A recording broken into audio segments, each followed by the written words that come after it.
It's an overcast morning on the Moroccan coast near Agadir. But the mussel harvest has to go on. These women collect some 50 kilos of the shellfish per day. It's their main source of income.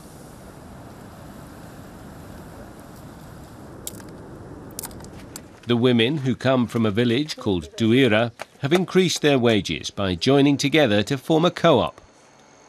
They've also set up a small factory where the mussels can be cleaned, dried and packed. That's a huge improvement over the way they used to work.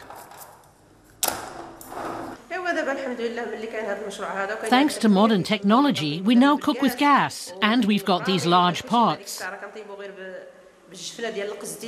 In the old days, we used to steam the mussels in tin cans, for instance paint cans, on an open fire. For fuel, we used old clothing, plastic and shoes. Junk, basically.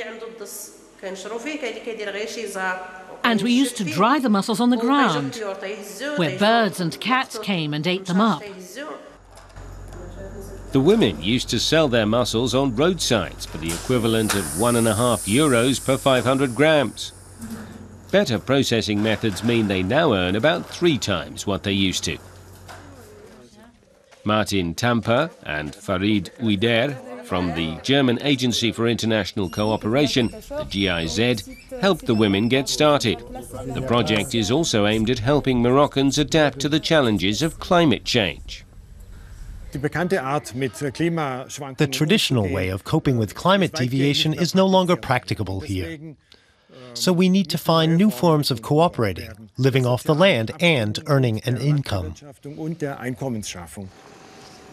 To find out what that means for residents of Morocco's villages and cities, we travelled to the centre of the country.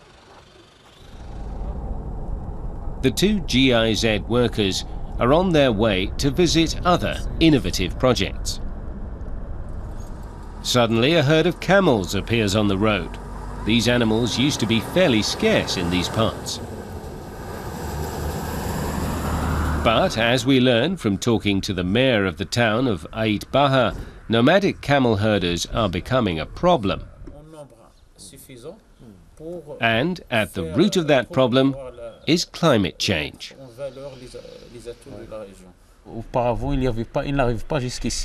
They never used to travel this far. But because of the lack of water in neighboring regions, the nomads now bring their herds here. That threatens the local agriculture. The cultivation of argan trees is immensely important here, and the camel herds are a threat. Camels feeding on argan trees may look peaceful and harmless, but they're the source of conflict between nomads and local residents.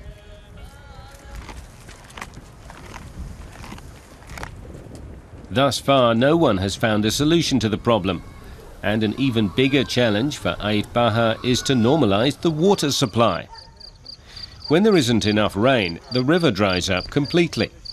3 years ago, there was too much rain, resulting in massive floods.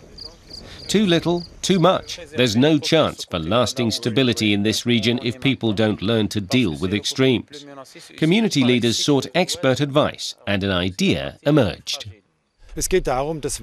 Our focus is on letting water seep into the ground in mountainous regions so that it gets added to the groundwater.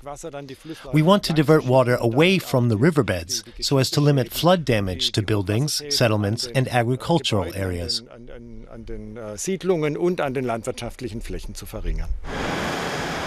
Moroccans are going to have to learn to think differently if they're to successfully deal with climate change. One obvious way forward is to exploit the potential of solar energy in North Africa. The town of Ouarzazate will be home to the world's largest solar energy facility. It's being partially funded by Germany. In future, this is where energy will be produced and fed into the national power grid. The facility is scheduled for completion in 2015. And should be a vital resource in a country largely without oil and gas reserves. This is a leading project in the world in addressing the environmental problems related to using fossil fuels.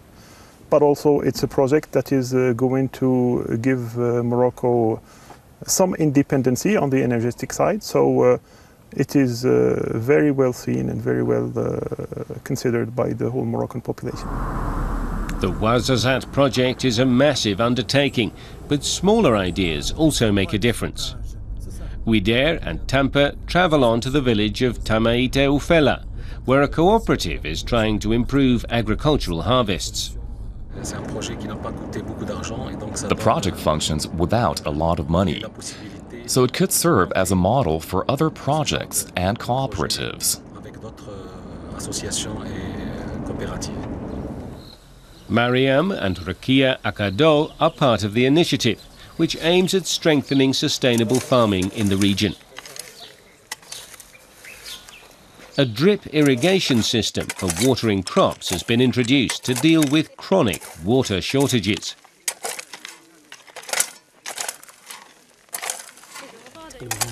Local women have been taught how to avoid monocultures and use compost heaps, in addition to the new watering techniques. There are a lot of advantages to using drip irrigation. Normal methods are difficult because it hardly rains here. Drip irrigation allows us to collect water and use it on our fields. There are a lot of economic and other advantages. All of which means these women have a good chance of living from agriculture in future, despite climate change.